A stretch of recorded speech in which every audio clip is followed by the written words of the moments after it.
Mini budget में gas, बिजली, cosmetics का सामान, यहाँ तक के बच्चों के चॉकलेट्स पर भी टैक्स आयद कर दिया गया है। महंगाई के सताए अवाम क्या मजीद बोझ बर्दाश्त कर सकेंगे? आइए चल के आपको दिखाते हैं।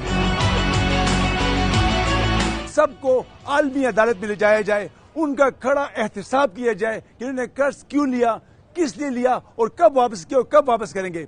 हमने न कर्ज लिया है, न हम देने को तैयार हैं। पेट्रोल 22, डीजल 17 रुपए महंगा कर दिया गया। पेट्रोल की कीमत 249 से लेकर 272 रुपए तक पहुंच गई, जबकि डीजल की फी लीटर कीमत 262 से 280 रुपए तक पहुंच गई है। मिनी बजट के बाद अब लैपटॉप्स, मोबाइल फोन्स, टैबलेट्स और दीगर गैजेट्स भी मजीद महंगे हो जाएंगे।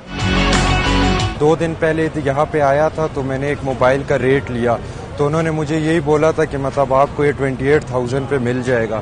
आज मैं पैसे लेके आया हूँ तो इन्होंने मुझे कहा कि बजट में इजाफा हुआ है, टैक्सेस लगे और टैक्सेस की वजह से वो मोबाइल और महंगा हो गया। हम जब रात को सोते हैं ना और सुबह उठते हैं तो मोबाइलों का 6-7 हजार रुपए रेट बढ़ जाता है। H1 में सेट भेजा था आज से तकरीबन 15 दिन पहले 39,000 रुपए का, वापस मुझे 42,000 रुपए का कस्टमर नहीं दे रहा था अपना सेट। महंगाई से परेशान आवाम कहती है कि हुकूमत ना तो महंगाई को काबू कर सकती है और ना ही मजीद नौकरियां दे सकती है। कम से कम मजीद टैक्सेस का बोझ तो आवाम पर ना डाला जाए।